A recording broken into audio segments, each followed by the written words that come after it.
Warga Pesing Doglar Cengkareng, Jakarta Barat panik mengetahui kehadiran petugas gabungan suku Dinas Perhubungan Jakarta Barat bersama TNI dan Polri menggelar razia parkir liar di kawasan Cengkareng, Jakarta Barat pada Selasa 9 Juni 2026. Bahkan, ada sejumlah warga bahu-membahu membopong sepeda motor agar tak terjaring razia.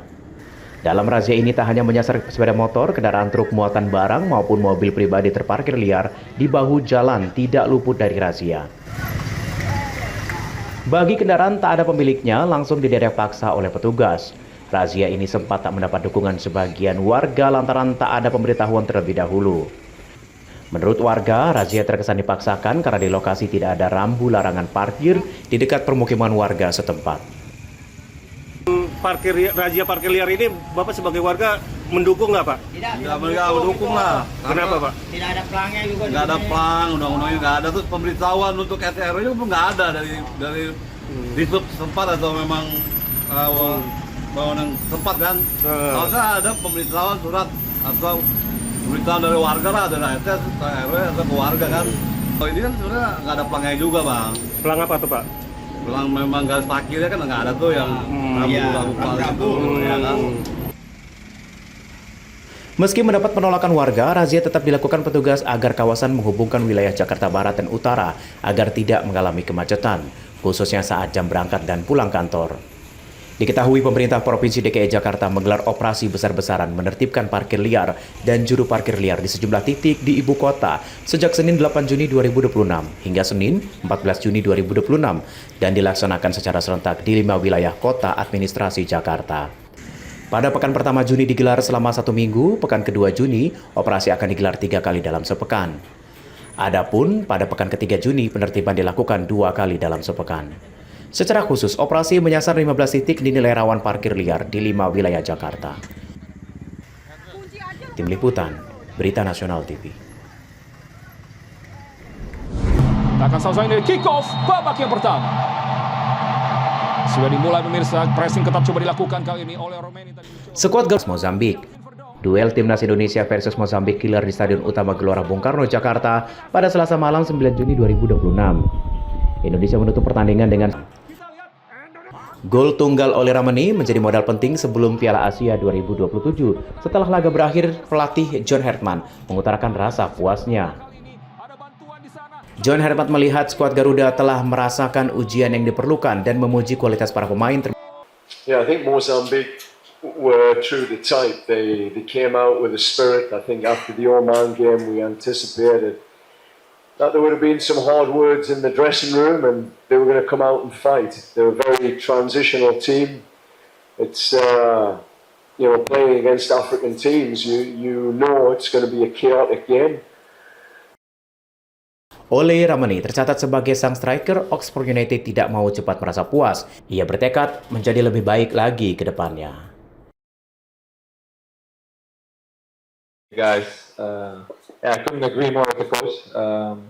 We really enjoyed our football today, and I think you could see that the joy, and I think that's the reason why we all started to play football. So that was really fun, but also what the coach said, we expect more from ourselves. Like we could have scored more goals, but the next camp we'll work on that. Tim Liputan, Berita Nasional TV. Baik dari servis maupun open play.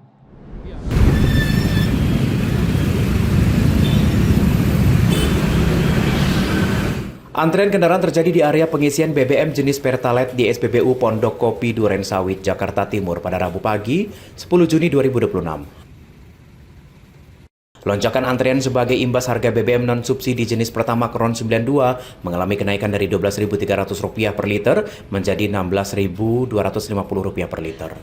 Untuk mencegah antrean semakin meluas hingga ke badan jalan, pihak SPBU membuka 3 jalur pengisian khusus dan mempercepat proses pelayanan konsumen. Sejumlah pengendara terkejut mengetahui ada penyesuaian harga sehingga memilih beralih ke Pertalite yang harganya masih tetap. Ya nih isi bensin tiba-tiba nggak tahu ini tiba-tiba naik. Biasanya 12.000 isi Pertalite, sekarang isi Pertamax 16.000. Oh, jadi beralih ke Pertalite jadi gini bang? Pertalite. Oh gitu nih bang. Bang gimana bang ada kenaikan ini bang? Kaget gak sih bang? Ya kaget kan. Orang baru kita belum tahu masalahnya tiba-tiba udah langsung naik. Oh langsung naik gitu. Jadi ini untuk pertama per liter itu tadi berapa bang? 16.000 pertama.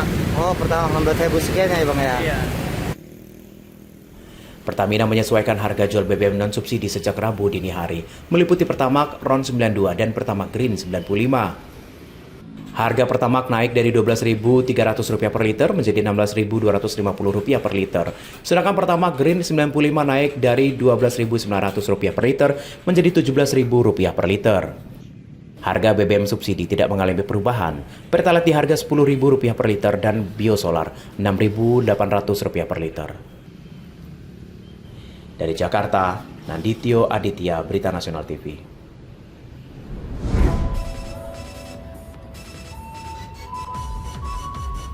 Seekor ular sanca sepanjang 2 meter berkeliaran di pojok dekat charger boat di stasiun Karet Tanah Abang, Jakarta Pusat pada Selasa 9 Juni 2026.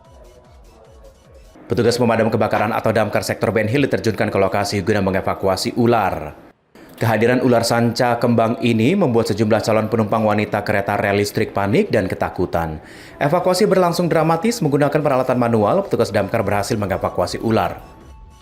Rel, betul. Jadi kami langsung pakai grip stick, pakai alat, langsung kami injak, buntutnya langsung kami ambil kepalanya.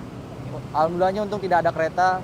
Kami sudah melaporkan juga ke pihak PJL nanti kan, bahwa ada ular, jadi untuk kereta di stop dulu. Gitu. Ularnya kami evakuasi dengan pakai alat grip stick dan pakai APD yang lengkap. Selanjutnya ular diamankan ke pos damkar sektor Ben Hill, aktivitas warga dan penumpang kereta pun kembali normal. Dari Jakarta, Riswanto Ahmad, Berita Nasional TV.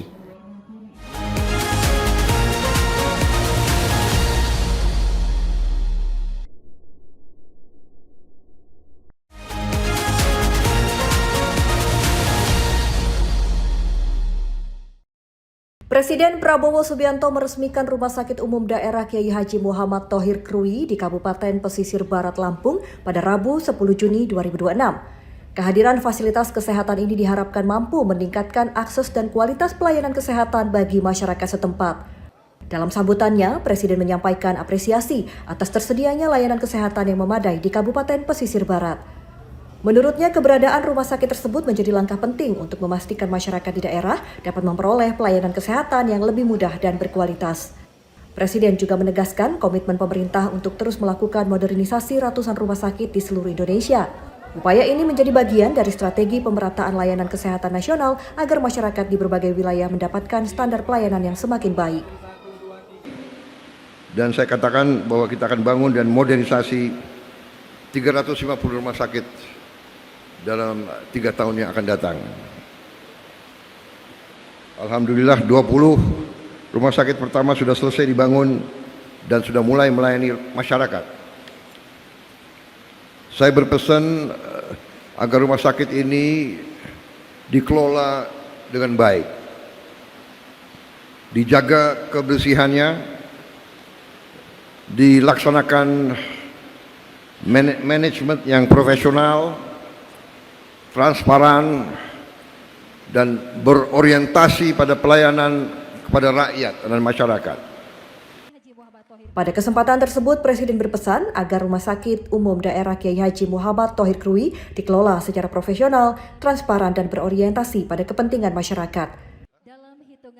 Rumah sakit ini dibangun melalui program hasil terbaik cepat atau Quick Win untuk memperkuat layanan rujukan nasional, khususnya di wilayah tertinggal, terdepan, dan terluar. Tim Liputan Berita Nasional TV.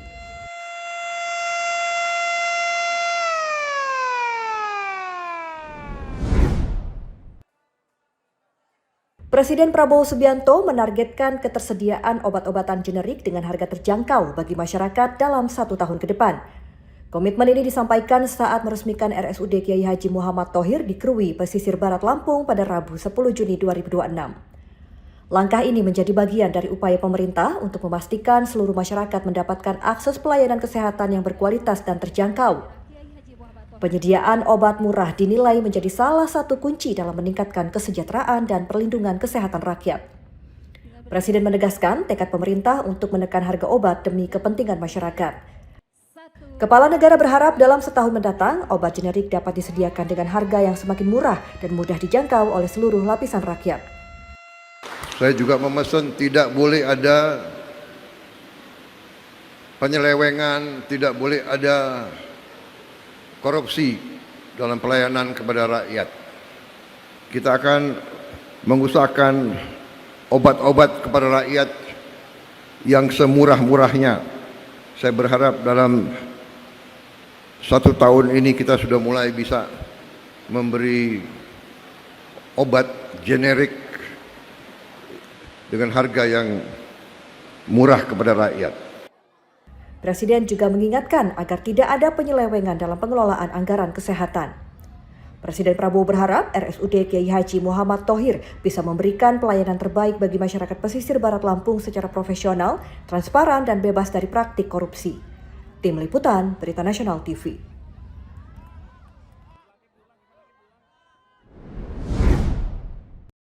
Presiden Prabowo Subianto memanggil Ketua Dewan Ekonomi Nasional DEN Luhut Binsar Panjaitan dan anggota DEN Muhammad Chatib Basri di Kompleks Istana Kepresidenan Jakarta Selasa 9 Juni 2026. Pemanggilan keduanya ke istana menarik perhatian publik. Kehadiran dua tokoh ekonomi tersebut memunculkan beragam spekulasi, mulai dari isu kebijakan ekonomi hingga kabar perubahan susunan kabinet. Menyikapi berkembangnya berbagai informasi tersebut, Wakil Ketua DPR RI Sufmi Dasko Ahmad di Kompleks Parlemen Senayan Jakarta 9 Juni 2026 mengaku langsung meminta konfirmasi kepada pihak pemerintah dan istana. Dari hasil konfirmasi itu, Dasko menegaskan pertemuan tersebut tidak membahas hal-hal di luar bidang ekonomi. Dasko menjelaskan Luhut hadir dalam kapasitasnya sebagai Ketua Dewan Ekonomi Nasional, sedangkan Chatib Basri merupakan anggota Dewan Ekonomi Nasional. Keduanya memberikan masukan dan pertimbangan kepada Presiden terkait strategi ekonomi yang dapat menjadi acuan dalam pengambilan kebijakan pemerintah.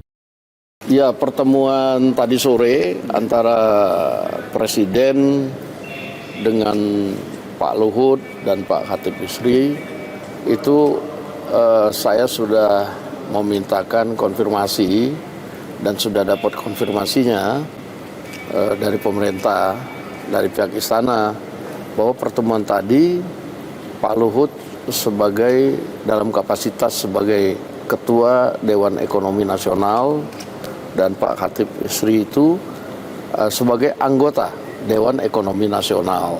Jadi Dewan Ekonomi Nasional pada hari ini memberikan masukan-masukan kepada Presiden mengenai hal-hal yang berkaitan dengan strategi-strategi pertumbuhan ekonomi.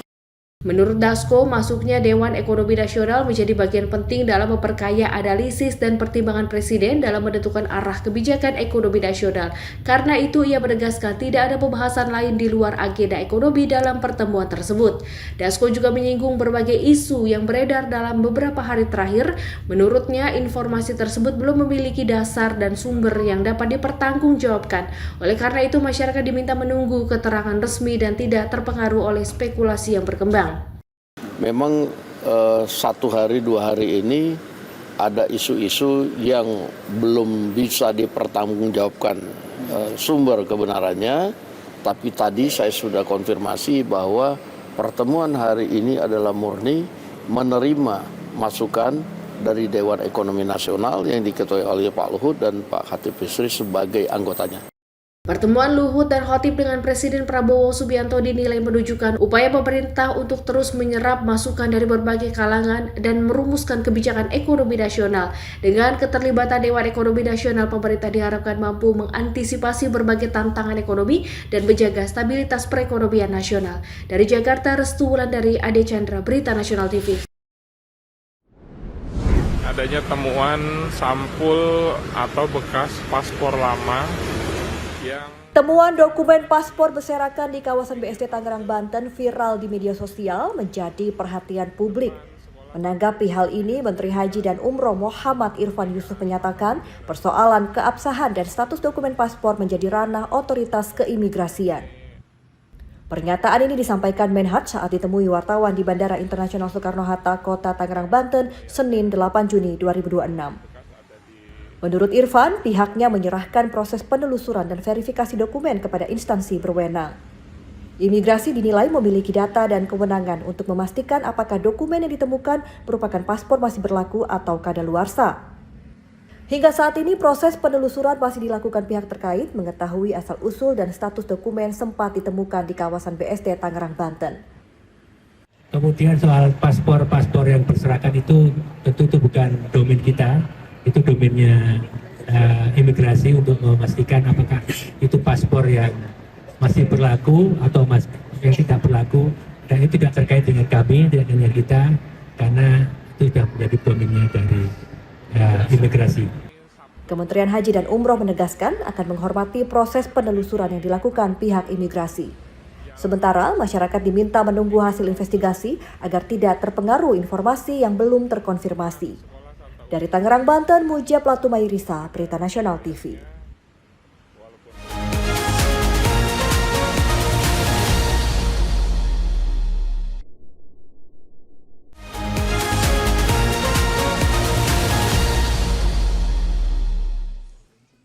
Direktur Eksekutif Bank Indonesia Ramdan Denny Prakoso menjelaskan kenaikan BI rate menjadi 5,5% merupakan bagian dari upaya menjaga stabilitas rupiah dan mempertahankan inflasi dalam sasaran. Menurutnya, Bank Indonesia juga menyiapkan sejumlah kebijakan pendukung mulai dari peningkatan imbal hasil SRBI, insentif bagi investor asing, hingga penguatan operasi moneter di pasar keuangan. Langkah-langkah tersebut dilakukan untuk meningkatkan daya tarik aset keuangan domestik sekaligus menjaga stabilitas nilai tukar di tengah ketidakpastian global. Bank Indonesia juga menegaskan akan terus mengevaluasi berbagai langkah kebijakan yang diperlukan untuk menjaga stabilitas rupiah ke depan. Hal-hal itu yang dilakukan oleh Bank Indonesia untuk kembali lagi saya katakan bahwa Bank Indonesia akan terus all out melakukan upaya-upaya dalam rangka stabilisasi nilai tukar.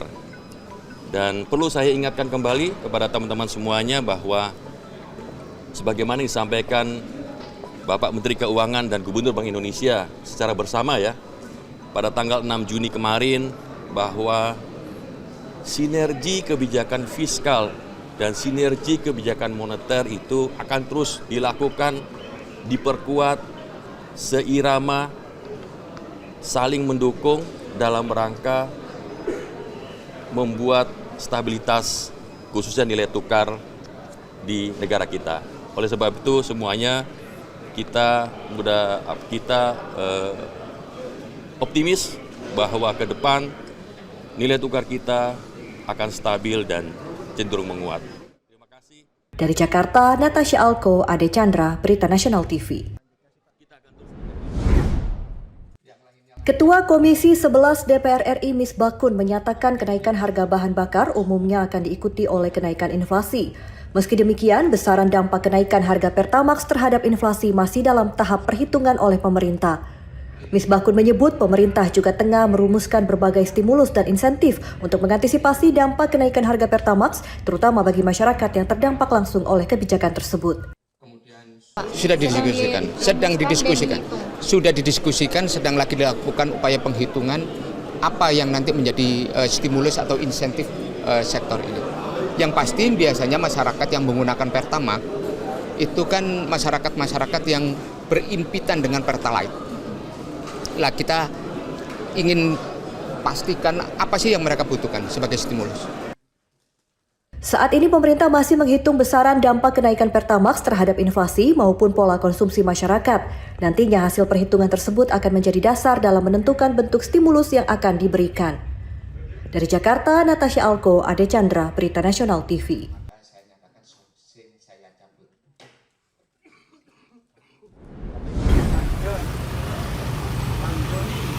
Kenaikan harga bahan pokok mulai merangkak naik di sejumlah pasar tradisional, salah satunya di Pasar Perumnas, Jakarta Timur, Rabu siang. Kenaikan tersebut mulai dari tempe, bawang putih, cabai rawit, dan telur. Yakni tempe kini mencapai Rp10.000 yang sebelumnya Rp7.000 diakibatkan mahalnya kedelai yang merupakan bahan baku pembuatan tempe. Bawang putih yang sebelumnya Rp30.000 per kilo, sekarang Rp40.000 per kilo. Sedangkan cabai rawit melejit tinggi yang sebelumnya sekitar Rp35.000 per kilo, sekarang Rp65.000 per kilogramnya. Sementara harga telur turut melonjak menjadi Rp28.000 sampai Rp29.000 per kilogramnya, yang sebelumnya Rp27.000 per kilo. Mahalnya harga membuat sejumlah pedagang mengeluh lantaran selain menyebabkan menurunnya jumlah pembelian, penghasilan para pedagang juga ikut berkurang. Tak hanya dikeluhkan pedagang, para konsumen juga mengeluhkan tingginya harga cabai dan sayur mayur di pasaran. Bahkan mereka pun harus melakukan siasat dengan mengurangi jumlah pembelian lantaran harga yang cukup tinggi di pasaran. Segala macam cabai segala macam itu ada kenaikan nggak sih bang? Iya, kenaikannya agak fantastis. Luar biasa yang bawang putih lah. Bawang putih itu bawang merah. Harga awalnya berapa bawang putih bang? 35 ngecer. 35. Nah per kilonya? Per kilo. Sekarang per kilonya berapa bang? 40. Nah untuk cabai rawit bang, harga awalnya itu per kilo berapa? Itu nggak menetap. Kemarin masih 55. 55. Sekarang 65. 65. Iya. Keberatan, maksudnya untuk kenaikan harga itu beratnya sih bang? Berat lah, harus murah. Nyari yang murah nih Pak. Kalau yang tinggi ya rugi kita jualnya gimana? Ini kenapa kan jual nih untuk buat segala macam? Itu harga untuk jualnya dinaikin nggak sih bang harganya? Apa porsinya dikurangin? Enggak, harganya kan plastik juga naik, kita kan masih plastik. Tetap harganya dinaikin paling nggak tinggi. Yang tadinya 7.000 jadi 8.000, 1.000 aja. Baik pedagang dan konsumen berharap pemerintah lebih cekatan untuk segera menstabilkan harga cabai dan sayur mayur di pasaran. Dari Jakarta Timur, jurnalis Berita Nasional TV.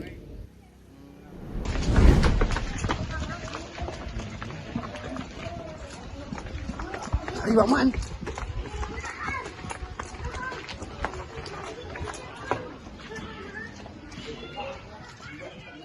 Beginilah detik-detik tim Raja Wali Sat Narkoba Polresta Padang melakukan penggerebekan sebuah rumah kelurahan Karangputih, Kecamatan Lubuk Kilangan, Kota Padang, Sumatera Barat pada Minggu malam setelah mendapatkan laporan dari masyarakat. Saat penggerebekan, tim Raja Wali mendapati dua orang pria berinisial HS 40 tahun dan AR 30 tahun di sebuah kamar sedang asyik konsumsi bermain judi slot dan memaketkan narkoba jenis sabu-sabu. Saat penggeledahan penangkapan polisi yang disaksikan RT setempat, polisi berhasil mengamankan 14 paket sedang narkoba jenis sabu-sabu yang disimpan dalam sebuah kotak permen dan alat hisap sabu-sabu. Dari pengakuan pelaku, narkoba dimiliki oleh pelaku berinisial HS, sementara AR merupakan kurir mengantar jemput narkoba. Selanjutnya, kedua pelaku diamankan ke Mapolresta Padang untuk proses lebih lanjut. Atas perbuatan pelaku dijerat pasal Undang-Undang tentang Narkoba dengan ancaman hukuman kurungan penjara maksimal 20 tahun. Yang terindikasi memiliki narkoba jenis sabu. Jadi kita amankan di rumah salah seorang pelaku di wilayah Lubuk Kilangan dengan barang bukti yang kita amankan 14 paket sabu, kemudian alat hisap sabu. Theo Fandi, Berita Nasional TV.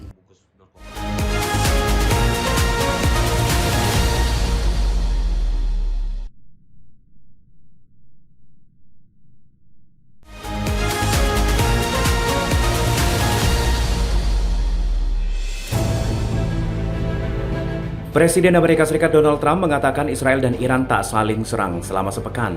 Hal ini disampaikan Trump usai menelpon Perdana Menteri Israel Benjamin Netanyahu. Trump membela Netanyahu.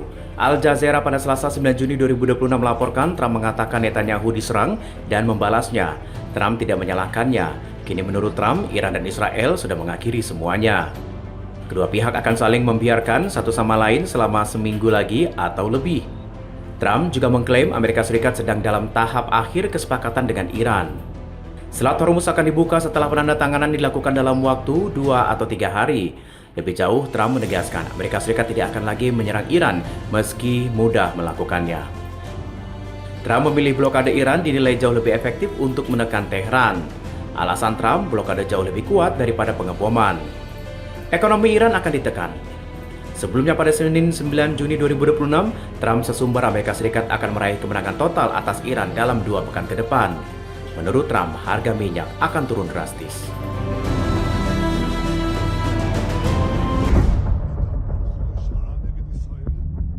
Serangan terbaru Israel terhadap Iran beresiko merusak hubungan dekat antara Perdana Menteri Israel Benjamin Netanyahu dan Presiden Amerika Serikat Donald Trump.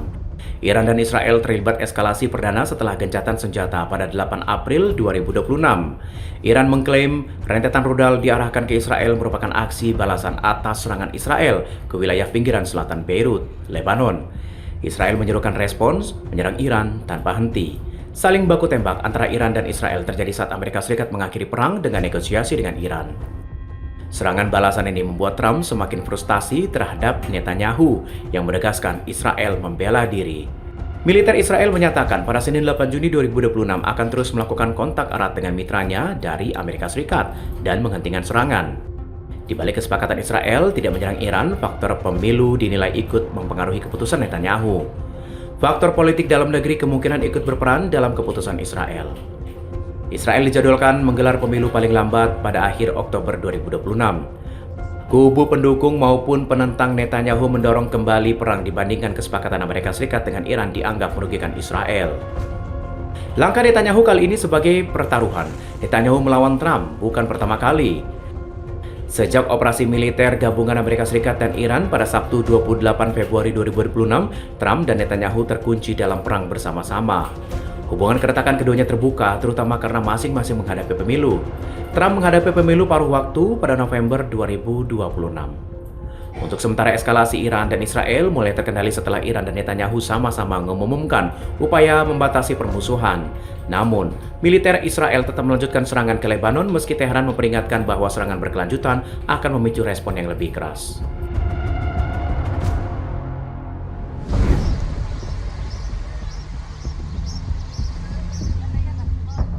Perang besar selama puluhan tahun menjadi ambisi Perdana Menteri Israel Benjamin Netanyahu. Kini disebut mulai berbalik arah menjadi masalah baru bagi Israel. Serangan terhadap Iran diharapkan bisa mengakhiri ancaman Tehran justru dinilai gagal mencapai tujuan. Pemerintah Iran bertahan dan kelompok sekutu mampu melawan. Hubungan Netanyahu dengan Presiden Amerika Serikat Donald Trump disebut mengalami ketegangan akibat perang. Netanyahu selama 3 dekade memperingatkan Iran merupakan ancaman bagi Israel. Pada Sabtu 28 Februari 2026, Israel dan Amerika Serikat melancarkan terhadap Iran.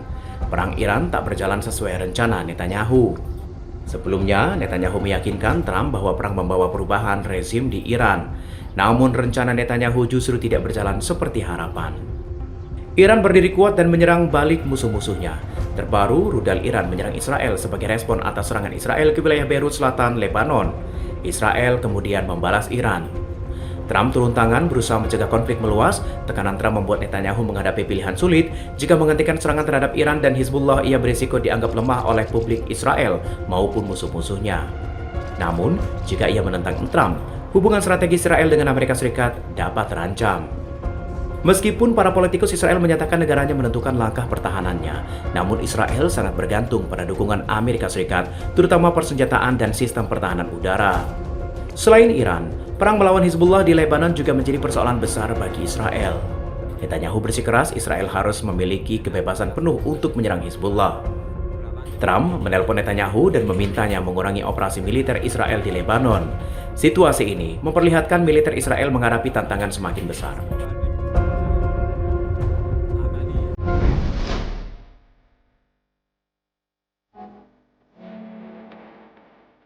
Presiden Cina Xi Jinping menghadiri pertunjukan seni dan budaya digelar di Gimnasium Pyongyang, Korea Utara pada Senin malam 8 Juni 2026 waktu setempat.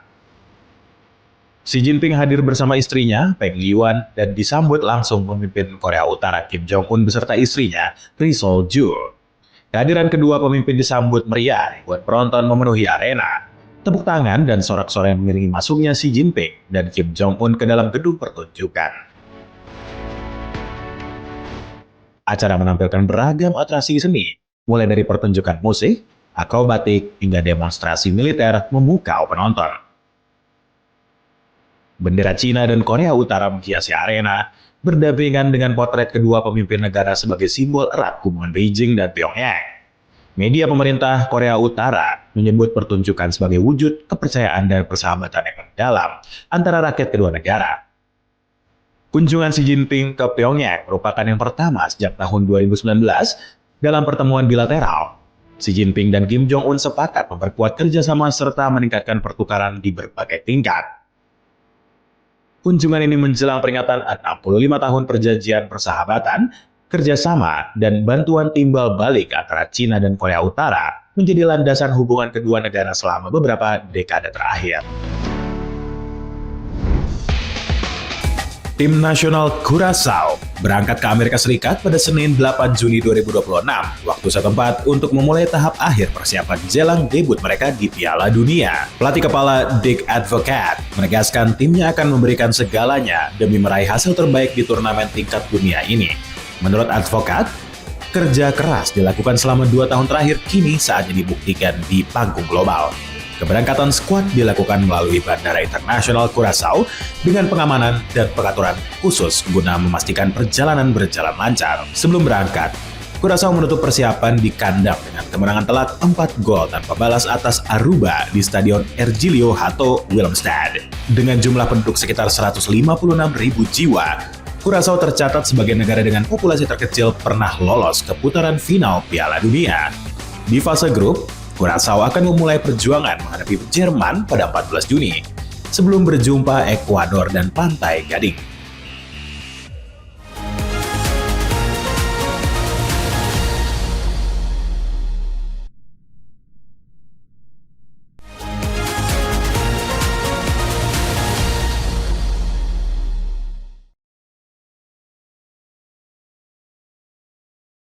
Menteri Keuangan Purbaya Yudi Sadewa menyatakan kenaikan harga Pertamax diperkirakan hanya memberikan dampak terbatas terhadap inflasi. Menurut Purbaya, bahan bakar jenis Pertamax umumnya tidak digunakan untuk angkutan barang maupun transportasi umum, sehingga pengaruhnya terhadap kenaikan harga barang dan jasa dinilai relatif kecil.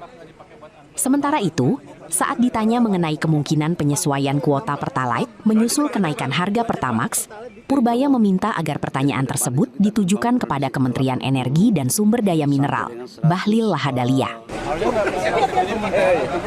kan Pertamax nggak dipakai buat angkutan barang. Pak, ini dampak Pak gimana menjaga agar kuota Pertalite subsidi tidak jebol? Maksudnya dampaknya minim atau bagaimana, Pak? Tanya ke Pak Bahlil, mesti ada mekanisme gimana? Tapi kalau dari Kementerian kontrol kalau saya tanya Pak Bahlil. Pemerintah hingga kini masih mencermati dampak penyesuaian harga BBM terhadap perekonomian nasional, termasuk terhadap daya beli masyarakat dan laju inflasi ke depan. Dari Jakarta, Natasha Alko, Ade Chandra, Berita Nasional TV.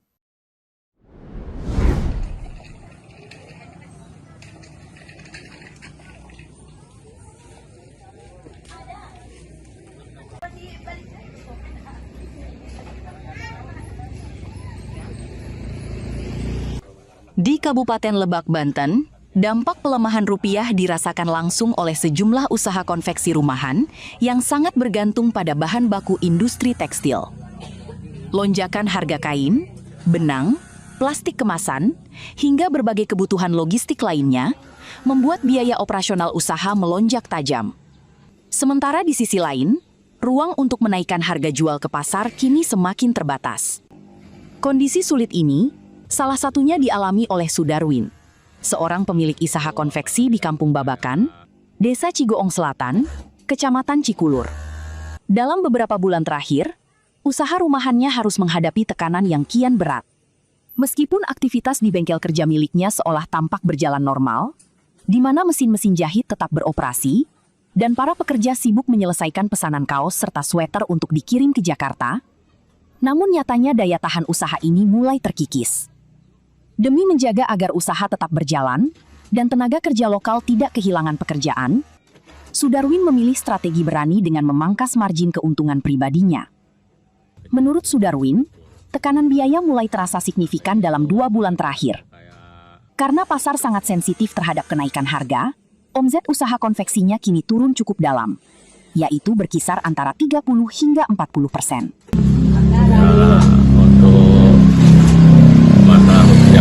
Rupiah ini memang sangat berat sih. Kami apalagi usaha kecil begini sangat terpukul.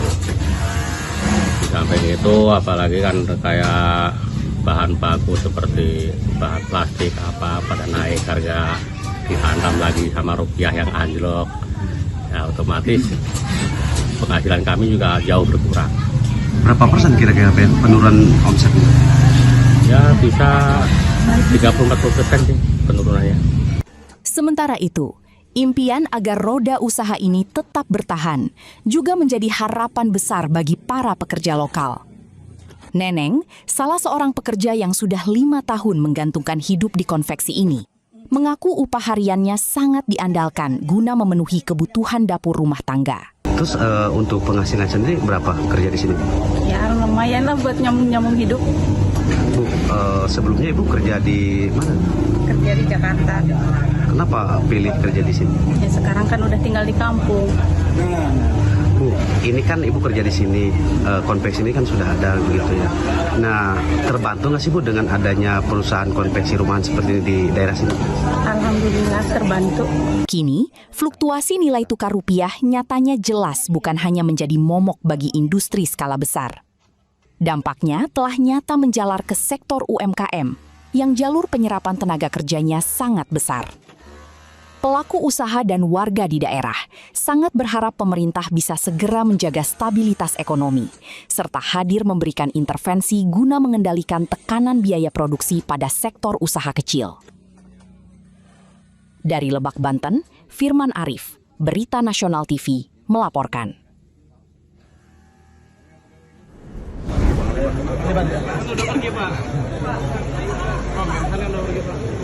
Di tengah meningkatnya keterlibatan TNI dalam berbagai program kemasyarakatan, Kepala Staf Angkatan Darat, Jenderal TNI Maruli Simanjuntak, merespons pertanyaan mengenai peran prajurit di luar tugas pertahanan. Saat disinggung soal keterlibatan TNI dalam penanganan aksi begal, Maruli menegaskan TNI tidak secara khusus mengurus tindak kriminalitas tersebut. Maruli menilai anggapan bahwa TNI ikut mengurus begal tidak tepat. Menurutnya, kehadiran prajurit di suatu wilayah justru membuat pelaku kejahatan mengurungkan niatnya untuk beraksi. Siapa yang ngurus begal? Nggak ada yang ngurus begal itu jadi takut karena ada tentara gitu loh. Bukan ngurus-ngurusin. Ada tentaranya di tempat situ karena ada begal ngeliat tentara nggak jadi. Ya, seperti itu. Maruli juga menegaskan, keterlibatan TNI dalam berbagai program kemasyarakatan dilakukan untuk membantu pekerjaan yang belum terjangkau oleh instansi lain, terutama di wilayah terpencil dan daerah 3T. Dari Jakarta, Natasha Alko, Ade Chandra, Berita Nasional TV. Ya, itu banyak berita yang harus kita klarifikasi ya. Kayaknya enggak.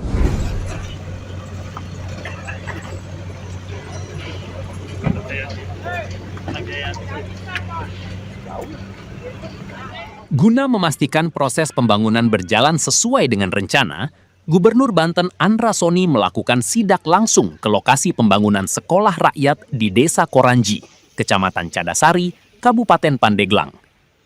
Dalam kunjungan tersebut, Gubernur meninjau langsung perkembangan pembangunan sejumlah fasilitas utama, mulai dari ruang kelas, asrama, sarana olahraga, hingga fasilitas penunjang lainnya. Orang nomor 1 di Banten ini juga berdiskusi dengan pihak pelaksana proyek terkait progres pekerjaan dan sejumlah kendala yang dihadapi di lapangan. Berdasarkan hasil peninjauan, pembangunan dinilai berjalan positif dan sesuai tahapan. Selain meninjau fisik bangunan, Gubernur juga mengingatkan agar kualitas dan aspek keselamatan infrastruktur tetap menjadi prioritas utama. Menurutnya, sekolah rakyat harus mampu menyediakan lingkungan belajar yang aman, nyaman, dan layak bagi para generasi penerus bangsa. Saya menyempatkan untuk meninjau progres pembangunan sekolah rakyat yang berada di Pandeglang yang tadi disampaikan oleh bahwa progresnya sesuai dengan yang ditargetkan target operasional di Juli dan tadi saya lihat beberapa gedung utama atapnya sudah terpasang sehingga nanti pekerjaan arsiteknya bisa dilaksanakan, bisa dikerjakan sambil gedung sudah bisa terhindar dari panas dan sebagainya. Ya, melihat sekolah yang seluas ini harapan kita besar anak-anak kita nanti dapat mendapatkan pendidikan di sini, apalagi sekolah rakyat ini adalah salah satu program prioritas Presiden, khususnya dalam menangani anak-anak sekolah dari keluarga yang perlu disupport oleh negara. Dan saat ini pemerintah Provinsi Banten terus memberikan dukungan agar ini bisa segera berjalan dengan lebih baik. Pembangunan sekolah rakyat di Pandeglang ini ditargetkan rampung pada akhir Juli mendatang. Fasilitas pendidikan ini diproyeksikan mampu menampung sekitar 1.000 siswa, mulai dari jenjang sekolah dasar, sekolah menengah pertama, hingga sekolah menengah atas. Dari Pandeglang, Banten, Tim Liputan Berita Nasional TV melaporkan.